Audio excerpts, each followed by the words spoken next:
Don Miguel Parra es el presidente y fundador de la empresa de carbón coquizable CEI Milpa S.A., que este 2023 celebra 40 años de trayectoria y exporta su producto a más de 27 países alrededor de todo el mundo. Su viaje en el mundo de la minería empezó cuando era solo un niño, tras retirarse a mitad del año escolar para trabajar en una pequeña mina de carbón que era de su madre. Con el tiempo, el señor Parra se involucró mucho más en los procesos mineros y fue creciendo hasta convertirse en gerente de la Asociación Cooperativa de Carbón y posteriormente el presidente de CEI Milpa S.A. Actualmente esta empresa genera más de 2.000 empleos directos y aproximadamente 10.000 indirectos. Además de las regalías que se dirigen a la inversión social departamental, cabe resaltar que el sector minero es y seguirá siendo uno de los cimientos del desarrollo de Boyacá, cuya mayor exportación corresponde al carbón, elemento fundamental para la industria automotriz y de la construcción. Don Miguel, bienvenido a esta comunidad. Somos aproximadamente 200 empresarios multisectoriales, no gremiales. Hacemos todos los días un esfuerzo enorme por construir país, por apoyarnos entre nosotros para tener un mejor tejido empresarial, y nos honra mucho y le agradecemos. Creo que todos ya tenemos el libro que usted muy generosamente nos ha obsequiado, y como lo hablábamos cuando estábamos emprendiendo este ejercicio de traerlo a usted, que hoy nos honra con su presencia, en esta comunidad queremos que cada mes hayan empresarios de su talante, que cada mes esta comunidad reconozca el esfuerzo del empresario colombiano, y que cada mes, no solamente desde la narrativa, Abdón, que estamos más que cambiando, haciendo un ejercicio fundamental de reconocer lo que el empresariado colombiano está haciendo. Así que en su cabeza, señor Parra, y en la de todos los que estamos aquí sentados, tenemos una gran responsabilidad sobre nuestros hombros, y es hacer que nuestro país cada día tenga empresarios del talante como el suyo. Bienvenido a esta casa y lo escuchamos todos, señor Parra. Un aplauso para el señor Parra. Venga a sentarse aquí, allá, donde usted quiera. Esto aquí es sencillo. A usted tiene ahí cosas. Pues, para mi esposa que me acompaña, para mí y desde luego para toda mi familia, es un honor estar en este recinto para darnos a conocer ante personalidades tan importantes como son ustedes en su condición de presidentes de las distintas empresas de este país. Y muy complacido de tener la oportunidad de mostrar ese libro y poderlo narrar de manera resumida, que no es más que la historia de un niño más de este país, y especialmente hoy acá, donde nos formamos muchas veces de cero, y con nuestro empuje empresarial podemos lograr cosas como la mayoría de ustedes lo han hecho, estoy seguro. Pues, yo nací en Zamacá, Boyacá, hace 77 años, perdón. Los que no conocen Zamacá, conocerán Villa de Leyva. Pues pasando el puente de Boyacá hay un desvío y a mano derecha se toma por el municipio de Zamacá y se llega más rápido a Villa de Leyva, que si diera la vuelta por Tunja. Es una tierra prodigiosa, el valle muy fructífero en productos agrícolas. Ahora podríamos hablar también de eso más tarde. La zona de páramo se identifica como es la que limita con la carretera central que nos lleva para Villa de Leyva. Al lado y lado podrán ustedes ver las bondades de esa tierra tan productiva, pero tan carente de más tecnologías y más ayuda por parte de los gobiernos, tanto departamental como nacional. Me gustaría mucho, si hay interés en este conglomerado de empresarios, hablar un poco también sobre eso más tarde.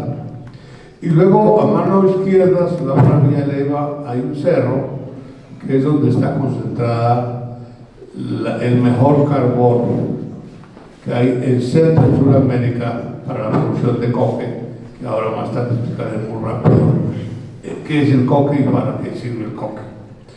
Así que nací de un hogar muy humilde, muy pobre, en el campo, por supuesto. Mi padre y mi madre eran prácticamente analfabetos, no sabían leer y escribir. Mi padre era un obrero de una herrería de Samacá.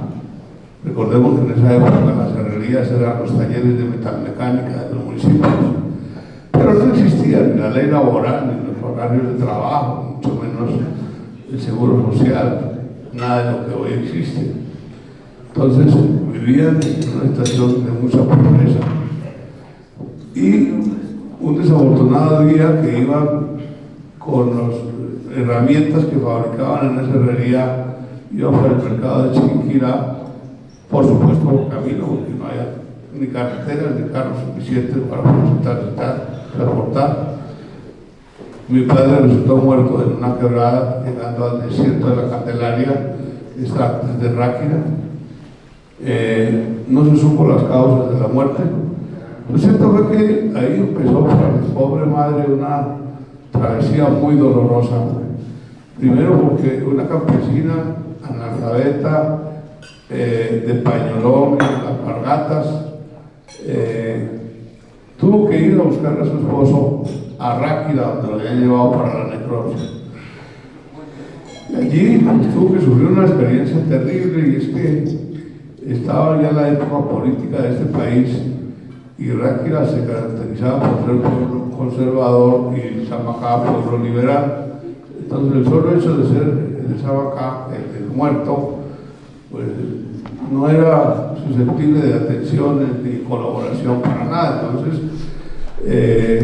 un señor Víctor Murcia tuvo la bondad, que era liberal, tuvo la bondad de albergar al cadáver en una de las piedras ahí al lado del parque, y mi madre, acompañada de un cuñado, llegó allí a esperar la necropsia, y duraron 2 días esperando que llegara el médico legista a caballo y a pie. Repito, no había servicio de transporte, y a mi pobre madre con su cuñado le tocó acostarse cerca al lado del cadáver y ahí esperar durante 2 noches, con unas anécdotas terribles. Y es que el señor Víctor Murcia les advirtió que hicieron sus necesidades fisiológicas porque tenían que echarle candado a la habitación, a esa pieza, y soltaba 2 perros grandes que tenía, que era el arma para defenderse de los conservadores, porque eran solamente 2 personas liberales, Víctor Murcia y el señor Jorge Arenosa, el papá, que conocemos cariñosamente, el carrajero de la música de ese municipio. Así que esperar ahí hasta que un médico diera la autorización de trasladar a mi padre por camino de herradura terrible, volver a pasar por Candelaria hasta llegar a Samacá, contratando cargueros. Mi padre ya descompuesto, pero bueno, pudo llegar al pueblo y sepultar a su esposa. Y hay una cantidad de sufrimientos que mi madre tuvo durante toda su existencia.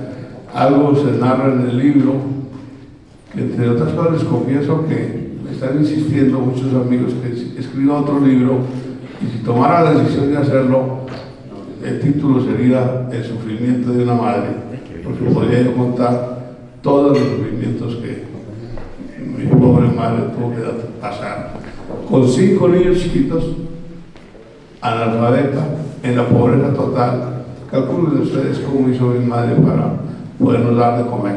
Indudablemente tuvo que pedir limosna, y así nos fuimos formando. Yo tenía por ahí 2 meses de nacido, a tal grado que no conocí a mi padre, cosa curiosa, porque empecé después a buscar una fotografía o algo de esto, y encontré que cuando una persona moría en un pueblo, lo primero que había que hacer era llevar la cédula y entregarla a la alcaldía. Pues allí se quedó la foto de mi padre, y no pude conocerlo. Pero bueno, aquí estamos. Entonces empezamos con este devenir tan complicado y lleno de sufrimientos, y resultó por ahí en la escuela primaria del municipio, y en la edad de 9 años, cuando yo recibía azotes de mi madre, porque ella nos formó en la época, con la cultura de que no era el pellizquito como es ahora, que además es un delito fiscal a los hijos. Desde ese entonces era con rejo, físicamente rejo. Entonces me castigaban en la casa y me llevaban para que los segundos padres, que eran los profesores, también me castigaran. Y los castigos se daban porque yo no podía aprenderme las tablas de multiplicar. Entonces, tal vez de hambre, tal vez de miedo, no pude con las tablas, con las famosas tablas. Entonces, cuando tenía 9 años de edad, a mitad de año tomé la decisión de retirarme de la escuela y irme a la mina de carbón de mi madre, que era una mina muy pequeñita, a ganarme $1 diario como obrero. De ahí empezó de venir de minero. Para mí $1 diario era fabuloso porque lo único que yo tenía era un crédito en una panadería que me habían otorgado un cupo de 5 centavos. Y esos 5 centavos me servían para que de lunes a viernes hiciera uso de 1 centavo diario comiendo una mogolla a crédito. Ese era el cupo de crédito que tenía. Entonces, el domingo tenía que salir a buscar a un padrino en la plaza, que se llamaba Isidro Montañez, para que me diera dinero, y siempre me daba 10 centavos. Y lo curioso es que yo me ubicaba a mi padrino Isidro y no me le desprendía durante todo el día, si era necesario, diciéndole padrinito buenos días, hasta que sacara la monedita y se quitara ese chaleco de arriba. Con esa monedita yo iba a pagar el crédito de los 5 centavos de la panadería y el resto pues lo disfrutaba con cosas que compraba en la plaza, y me iba ya feliz, y así continuaba con mi historia.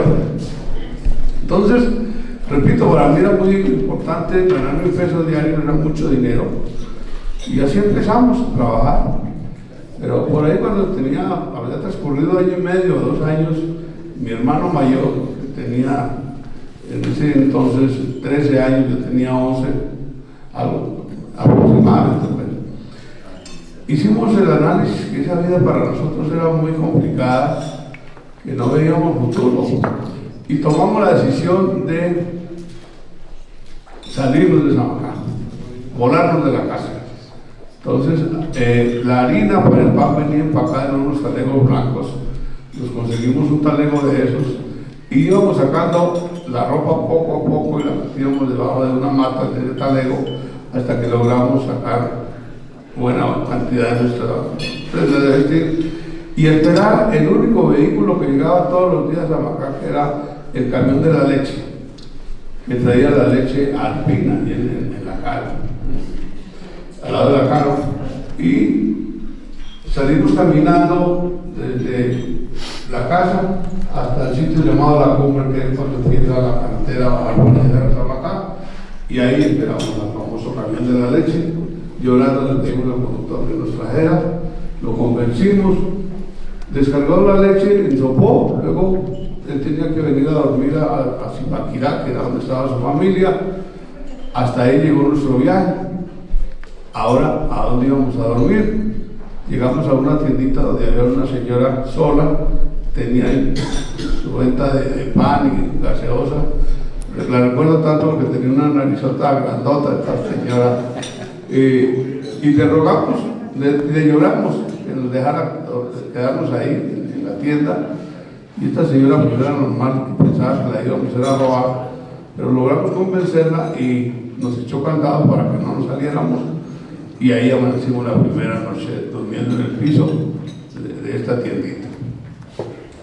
Pero luego fuimos a una mina que se llamaba La Tebaida, que era muy nombrada en ese entonces, y vimos que las condiciones de trabajo eran muchísimo más complicadas de donde veníamos, de la mina de mi madre. Entonces tomamos la decisión de no quedarnos allí, sino seguíamos la travesía. ¿Y para dónde nos vamos? A la casa no vamos a volver porque nos van a matar de una muela que nos van a dar. Entonces, tenemos que seguir la aventura. ¿A dónde? ¿No? Por aquí cerca está Bogotá, vamos para Bogotá. Otra vez, colgados de los camiones por ahí, llegamos a Bogotá y por primera vez tengo la imagen que nunca la olvido, y es que por primera vez yo vi luz verde en un semáforo a la entrada aquí de Bogotá, al lado de la calle.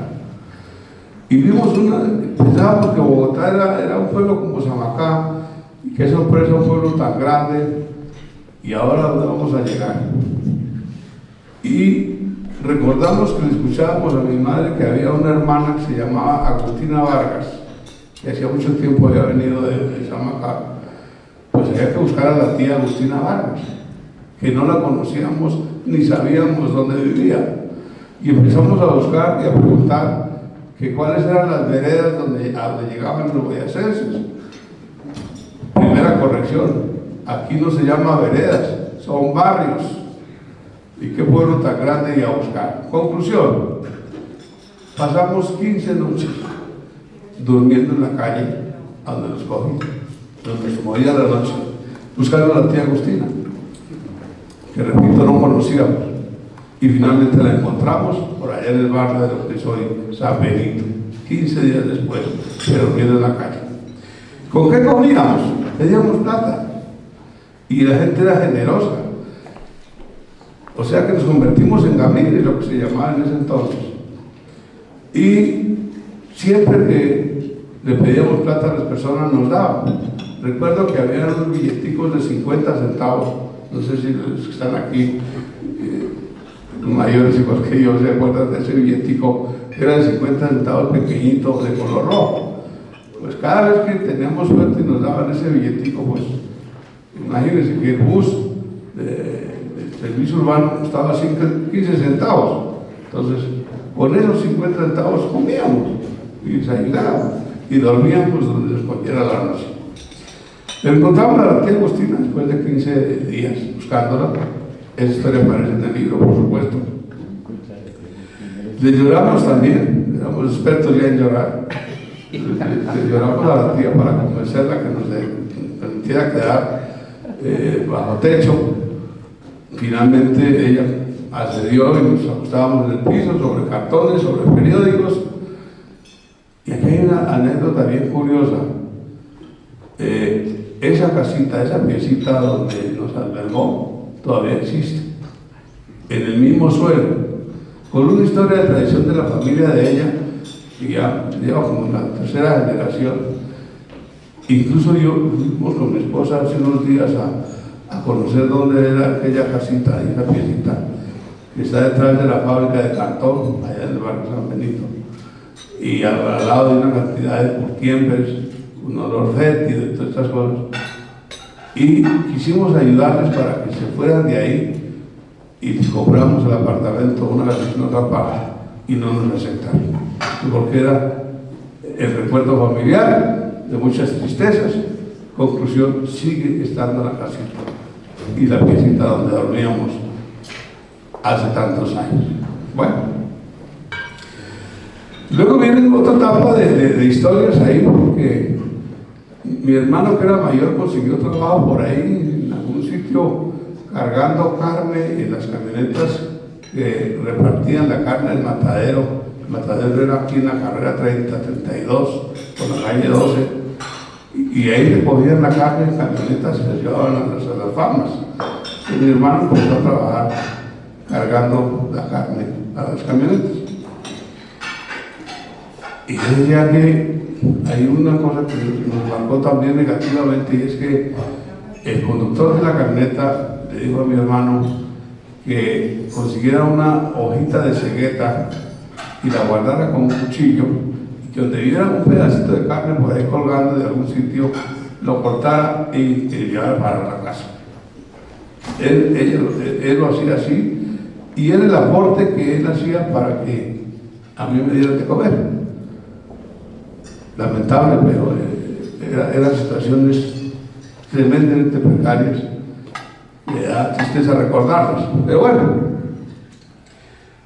como a mí nadie me daba trabajo, que era un niño chiquito, gordo, flaco, y barrigón, y sin papeles, papel era la tarjeta de identidad, pero yo había venido a Zamacá sin la partida de bautismo, sin nada. Entonces, encontré un poco de aficiones y entre esas me volví cineasta. Había allá en el barrio San Carlos un teatro que se llamaba El Encanto, y ahí veía películas de cine continuo desde las 11 de la mañana. Empezaban 3 y 4 películas que presentaban una detrás de la otra. Por supuesto, esas películas se rompían con muchas frecuencias, las cintas se fallaban. Y lo mismo hacíamos en un teatro Apolo, que estaba en la calle 17, de la sexta y la séptima. Hoy es un almacén deportivo. Había un teatro ahí. Que proyectaba películas especialmente mexicanas, y yo me metí a ese teatro, a esos teatros a ver cine, y yo creo que ahí me nació la idea de ser comerciante, porque cuando se cortaba la cinta, prendía la luz del teatro y aparecía una persona con una caja de madera, un poco más grande de esta, colgada aquí, y vendía chitos, gaseosas, chocolatinas, etcétera, etcétera. Y yo decía, pues yo puedo hacer ese trabajo y además voy a seguir viendo cine todos los días mientras voy trabajando. Pero no, ya había lo que llamamos hoy las roscas, y no pude meterme en la rosca del teatro, y por lo tanto no me dieron esa oportunidad de trabajo. Pero ahí, repito, creo que me nació la idea de ser comercializado. Y siguen las historias. Después mi madre, no sé cómo hizo también, como un año o año y medio después, nos encontró. ¿Cómo lo hizo? Ni idea, porque también sin conocer Bogotá, sin haber teléfonos, en radio hoy, pero ahí llegó, nos convenció de que regresáramos a Zamacá, y yo acepté. Mi hermano sí se quedó en Bogotá trabajando. Y el tiempo va pasando. Después hay muchas historias que pueden leer en el libro. Sobra decir que si alguien tiene curiosidad de hacer preguntas, en algún momento estoy dispuesto, porque son cosas que son curiosas. Ahí van a encontrar en el libro historias de amor, historias de sufrimientos, historias de éxito, así que de cada tema van a encontrar un poco. Pero luego siguen muchas aventuras en mi vida, y cuando tengo 13 años de edad, conozco a una niña que tenía la misma edad mía, que se llamaba Angelita, y ahí nos enamoramos de la edad de 13 años, también de Zamacá. Cuando teníamos 17 años, tomamos la decisión que nos íbamos a casar, y fuimos a donde mi madre, quien conocía a la novia, a decirle que nos íbamos a casar, que qué opinaba. Y ella nos dijo, sí, yo los apoyo, si se quieren, hácense, pero les voy a dar una opinión. Preguntó Angelita, ¿tú has tenido más novios? No. Miguel Antonio, ¿tú has tenido novias? Pues novias no. De pronto amiguitas, pero novias no. Entonces, les sugiero, mi madre les sugiero, que se separen un tiempo. Déjense de ver, y cada uno vaya por su camino y busque otras experiencias. Y si el destino está que se van a casar, pues se van a reencontrar. Pues nos pusimos de acuerdo con mi novia y tomamos esa decisión. Así que cuando habían pasado 4 años que no nos veíamos, ni nos habíamos hablado, ella vino para Bogotá, nos quedamos perdidos. Pero un día, de pronto iba en el bus de la Alianza, y por la ventana, el saludito, una cosa muy rápida, y debo reorganizar mi vida, y entre otras cosas yo no tenía calor humano, no tenía dónde llegar, por eso no había ni celebración del Día de la Madre, ni el beso para despedirme, ni para saludar. Es una situación muy precaria. ¿Por qué? Porque mi pobre madre vivía en un estado anímico terrible. Imagínense ustedes, cierran un momento los ojos y piensan en una mujer campesina en la paleta con 5 chiquitos a pies llorando. Muy complicado. Entonces el estado anímico de ella tenía que ser muy fuerte, no había el afecto que hoy vemos. Y si los niños no comen, nos gustan no es porque no coman, en esa época no había que comer. Bueno, entonces, como no había afecto de llegar a la casa, entonces busqué a mi novia en Bogotá, mucho más fácil que haber encontrado a la tía Agustina, y era una vida diferente. Y de dentro venía a ver qué pensaba. La respuesta de ella fue, lo estaba esperando. En conclusión, nos dejamos de ver 4 años y cuando íbamos en 20, 21 años de edad ella y yo nos casamos. También en una pobreza que lo narro ahí, y narro las condiciones porque era pobreza. Y digamos que ahí empieza la historia de mí. Hace poco se celebraron 40 años, pero realmente no son 40 años, son 56 años.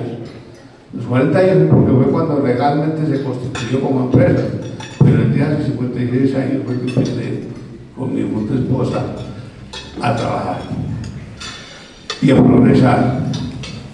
El primer viaje de carbón de 4 toneladas, yo lo piqué en una finquita que nos habían dado de sociedad, unos campesinos. Entonces yo piqué ese primer viaje de carbón y mi esposa lo sacó en la carretilla. La herramienta era prestada, el pico, la pala y la carretilla eran prestadas. Con la venta de ese primer viaje de carbón compramos nuestro primer patrimonio que tuvimos, que era la pica, la pala y una ollita así de grande donde cocinábamos las papas para el segundo almuerzo del siguiente viaje. Para la carretilla no alcanzó la plata, siguió siendo prestada. Y así empezamos. Esa es la historia de Milpa. Más tarde la construimos como empresa, aparecieron los primeros 4 maravillosos hijos, un lugar maravilloso, con muchas crisis de mercado, como la que estamos pasando ahora estamos en crisis de mercado. Hemos salido siempre adelante. La vida misma nos ha formado con fortaleza y por eso pues hemos logrado lo que hasta hoy somos, pero empezamos así. Mi esposa y yo, los primeros viajes de carbón con una herramienta prestada. Más tarde aparecieron los hijos, 4 hijos, que como dato de agradecimiento a Dios, convinimos con mi esposa que tuviésemos 4 hijos, primero 2 hombres y después 2 mujeres. Primero los hombres para que cuidaran a las niñas, y así fue. Fueron 4 maravillosos hijos, primero 2 hombres, después 2 niñas. Otra cosa que le pedimos a Dios es tener una casita blanca en donde vivir, y así logramos conseguir la casita blanca, primero en arriendo y después comprándola. O sea que descubrimos que cuando los 2 seres se aman y se pide con fe a Dios, todo se logra, y así lo hicimos nosotros. Pero pasan muchas etapas de la vida en el mercado. No teníamos compradores permanentes ni para el carbón. Empieza a nacer la industria de la coquización en la década de los 50, cuando nace Paz del Río, pero no había mercado ni para carbón ni para coque. Entonces yo me desempeñaba ya como gerente de la cooperativa de carboneros de Samacá y salía a viajar a Venezuela, que era el país apetecido en ese momento el consumo de coque y de carbón, porque había allí una siderúrgica muy grande que sigue llamando Sidor, producía 5 millones de toneladas de acero al año hoy, creo que ni siquiera está prendida, todo se acabó. Y entonces había un potencial de mercado. Y muchos intentos como gerente de la cooperativa, incluso en una rueda de prensa con el gobernador del estado de Bolívar, en televisión, por todas las noticias, diciendo que íbamos a llevar el coque por el río Meta a comunicar con el Orinoco, embarcando allí en Puerto López. Y cuando ya teníamos todo armado, alguien se nos atravesó y no dejaron que se hiciera la importación, con la amenaza de que iba a haber guerra por el lago de Maracaibo. Recordarán que antiguamente, cuando habían conflictos en Venezuela, el gobierno venezolano se inventaba la guerra con Colombia, y cuando había conflictos en Colombia también nos inventábamos que iba a haber guerra con Venezuela por el conflicto del lago Maracaibo.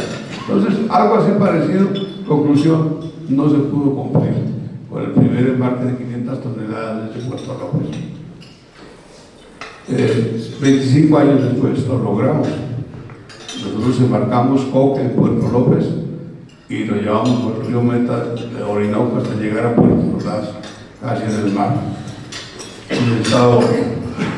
Entonces, son anécdotas de cómo era la carencia del mercado. Y yo no pude, como gerente de la cooperativa, abrirme campo en el mercado internacional porque encontré que había que hacer atenciones. Como mínimo ir a una cena, ir a tomar unos tragos con el posible comprador. Y pues yo no tenía cómo justificar esos gastos a la cooperativa. Y entonces la cooperativa era regida por la Superintendencia Nacional de Cooperativas de ese momento. Había que mandarle la contabilidad física soportada cada mes. En conclusión, cuentas vetadas porque no cumplía con todos los requisitos. Conclusión, no pude entrar al mercado internacional a nombre de la cooperativa. Renuncié de la cooperativa. Paralelo a eso estuve por ahí metido en el tema político, lo cual a mí no me gustaba, ni me gusta. Lo que me gusta es colaborar, y entonces la gente lo va empujando a uno a que se meta de político, y así resulté. Incluso llegué hasta la Cámara de Representantes sin querer, sin estarlo buscando. Pasé por la Asamblea de Boyacá, personero de mi municipio, sin ser abogado.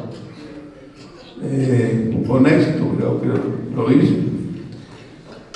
Y gracias al doctor César Gaviria, revoca el Congreso con la Constituyente 91, y ahí salgo yo agradecido porque salí de algo que a mí no me gustaba, pero pude conocer cómo es el rol político de un país como el nuestro.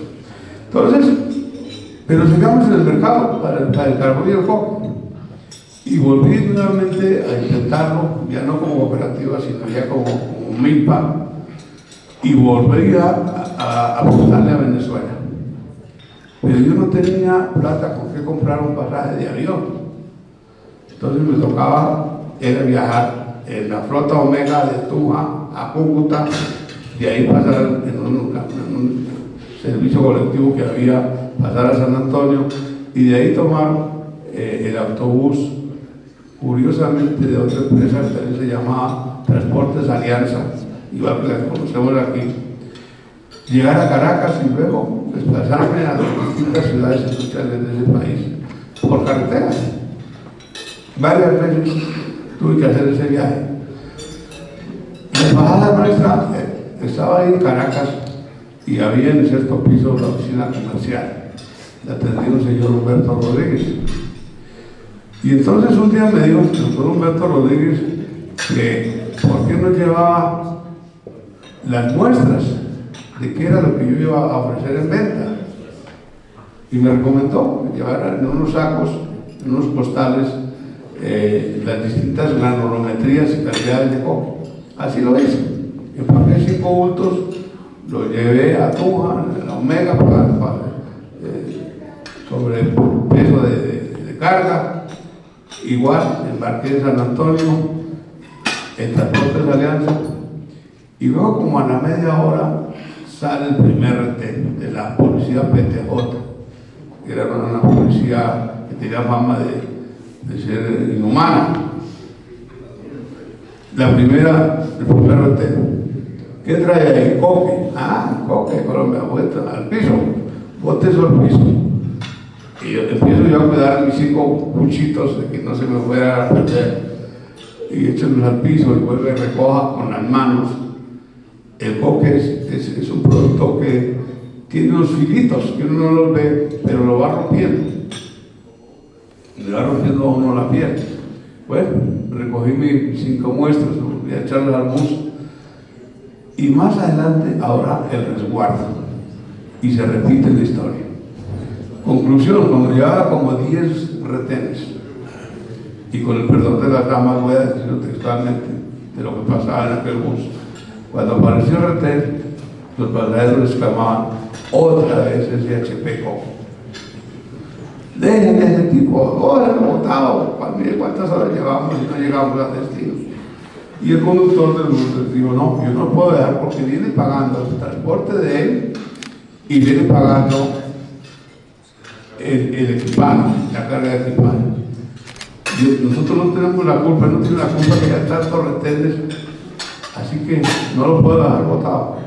Conclusión, en ese entonces de San Antonio a Caracas se gastaban 14 horas. Normalmente, pues en este viaje llevábamos más de 20 horas. Así que odiado por el resto de pasajeros, mis manos ensangrentadas, los 5 cuchitos de coque, 5 bultos de coque eran cuchitos. Aquella fue una experiencia terrible también porque llegué sangrando a Caracas completamente desconocible de mi vestuario, no conseguía hotel. Pero finalmente lo logré y así, historias y historias. Y yo seguía viajando a Caracas para que el doctor Humberto Rodríguez me siguiera ayudando. Pero un día, el portero del edificio, el vigilante, me dijo, siéntese ahí, espere que el doctor Humberto estaba ocupado, era a que lo autorice para que tú vas a hacer servicio. De pronto el portero me dice, ¿usted quién es y a qué viene? Que varias veces lo he visto aquí. Y no, yo soy Miguel Parra de Nuevo Bogotá y vengo a ver si encuentro mercado para mi producto que se llama coque. Y me dice el vigilante, coque. Pues aquí, yo no sé qué será eso, pero aquí los que han venido a buscar ese producto son los cubanos. Por fin no se va a la embajada de Cuba, aquí en Caracas, y se presenta. A ver si pronto encuentra el mercado por ahí. Mientras tanto yo le guardo el turno del doctor Rodríguez. Y sí, me interesa, le boté en un papelito a este señor, la dirección de la embajada de Cuba. Y cuando iba saliendo, me dijo, venga, devuélvase. Pues este señor sacó del escritorio, que tenían una mesita de madera ahí, un cuaderno diplomático y buscó el teléfono de la embajada. Y de una vez se llamó, mire que es el señor de Colombia, que si lo recibe. Pues señores, ahí empezó el mercado de coque de Colombia. Fui a la embajada, hice el primer contacto, luego siguieron conversaciones, luego me pidieron que fuera a La Habana, país que no conocía. No era fácil transportarse a La Habana porque en el gobierno del doctor Turbay se habían roto las relaciones por el problema de la guerrilla colombiana. Entonces había que hacer un transporte por México, complicadísimo a la vez. La visa de México era más difícil sacar visa mexicana que sacar visa americana en aquel entonces. Hacer una parada de 2 días para empatar con los vuelos de México a La Habana. Y allí llegué. Firmé el primer contrato, creo que de 1.500 toneladas. Luego, a celebrar, entonces invité que fuéramos a almorzar. Me dijo el señor que me atendía, se llamaba Víctor Carranza, me dijo, yo ya firmé y sí vamos a celebrar, pero váyase adelante, que voy a dar una delegación aquí de mujeres que la acompañen, ya saben a qué restaurante vamos a ir, ¿verdad? Llamaron, hicieron la reservación y me fui acompañado de 11 mujeres a ese restaurante. Y por supuesto yo feliz ya con mi contrato debajo del brazo, primer contrato de exportación, feliz. Y pido botellas de champaña y hago el brindis. Y entonces en el brindis, pues anuncio la alegría mía de haber obtenido ese primer contrato en un país tan importante como Cuba, gobernado por un hombre berraco. Cuando digo la palabra berraco, aquellas 12 mujeres se levantan de la mesa, dejan la copa, la mesa, nos vamos para. Usted es un grosero, un irrespetuoso. ¿Cómo va a decirle a nuestro comandante que es berraco? Perdónenme, no estoy ofendiendo, no quiero ofender. Lo que pasa es que berraco aquí en Cuba es marica. Y nuestro comandante no es marica. Yo no sabía dónde meterme en aquella mesa, si arrodillarme a pedir respeto a esas mujeres para convencerlas y explicarles qué quería decir la palabra berraco. Logré convencerlas. Bueno, anécdotas, el tema continuó y luego se aproximaba una feria internacional muy grande ahí en La Habana, que había 74 países exponiendo los productos. Y entonces me dijeron, Paga, ¿por qué no organiza un stand ahí en la feria y muestra sus productos? Y dije, ¿qué puedo mostrar? No, pues, aquí le íbamos a contratar 2 chicas bonitas con minifalda, traigan un poquito de whisky de allá, unos esferos de los baraticos para repartir, unas fotos y una mesita, y traiga un plato y pone el grano carbón y en otro platico pone el grano de coque. Y eso es lo que ustedes ofrecen. Pues así lo hice. La víspera de abrir la feria al público, llegó Fidel con todo el gobierno al pie. Eran como 200 personas que lo acompañaban, todos los ministros, la televisión, los militares. Y cuando pasó frente a nosotros, vio un stand pequeñito con 2 terrones ahí. ¿Qué es esto? Entonces le explicaron, no, comandante, esto es el carbón, esto es el coque. ¿Qué es el coque? Y empezó este señor a preguntarle y a preguntar. ¿Y de dónde se saca el coque? ¿Cómo se produce? ¿Y para qué se usa? Entonces le explicaron que con el coque se gasificaba el petróleo pesado de Cuba y con eso se producía el gas para cocinar en La Habana, que se llamaba y sigue llamando el gas de la calle. Con eso se cocinaba. Ah, qué interesante. Pues después me enteré que era tan interesante porque Rusia, que era quien le mandaba el coque, regalado a Cuba, por supuesto, al desaparecer la Unión Soviética, les habían cortado el suministro y por eso era tan importante mi producto, a tal grado que duró Fidel como 1 hora investigándome ahí en mi stand con todos sus acompañantes y finalmente me dijo que si yo podría dictarles charlas a las universidades de eso que les estaba contando a él. Conclusión, me volví conferencista en Cuba, en todas las universidades. Nació la amistad sin querer, primero mi guerrillero.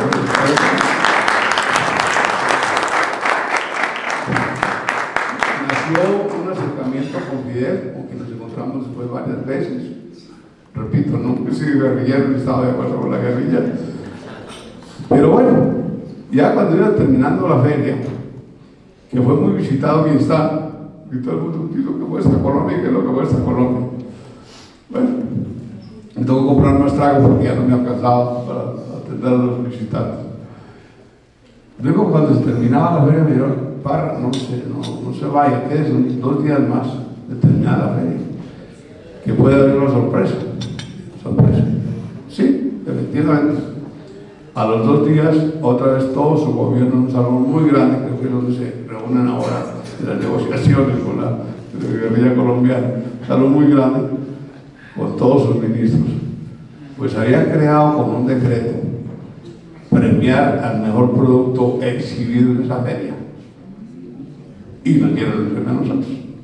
Nos ganamos el premio al mejor producto expuesto en la feria, por certificación de Fidel, la medalla de oro. Por supuesto, con esa medallita nos abrimos campo en el mercado internacional y por eso hoy hemos atendido clientes en 27 países. Esa es la historia del coque colombiano.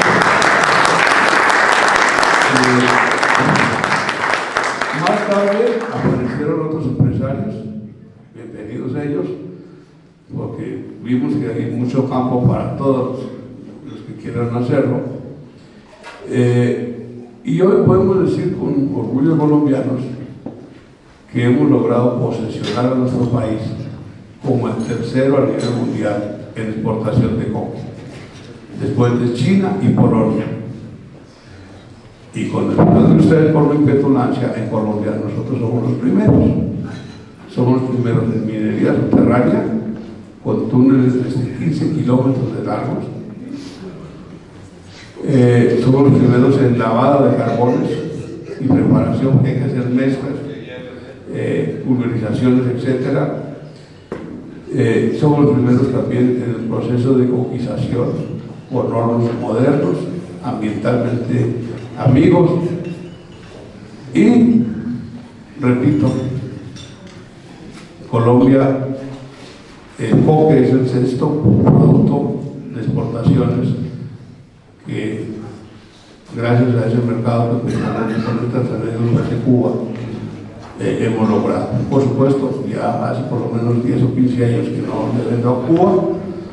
Después Fidel enfermó, intenté muchas veces poder ir a saludarlo, no me lo permitieron, perdí el afecto, perdí los amigos que habían allí, los ministerios, con anécdotas. Una vez, por ejemplo, los norteamericanos nos detuvieron un barco, lo escondieron en la base de Guantánamo.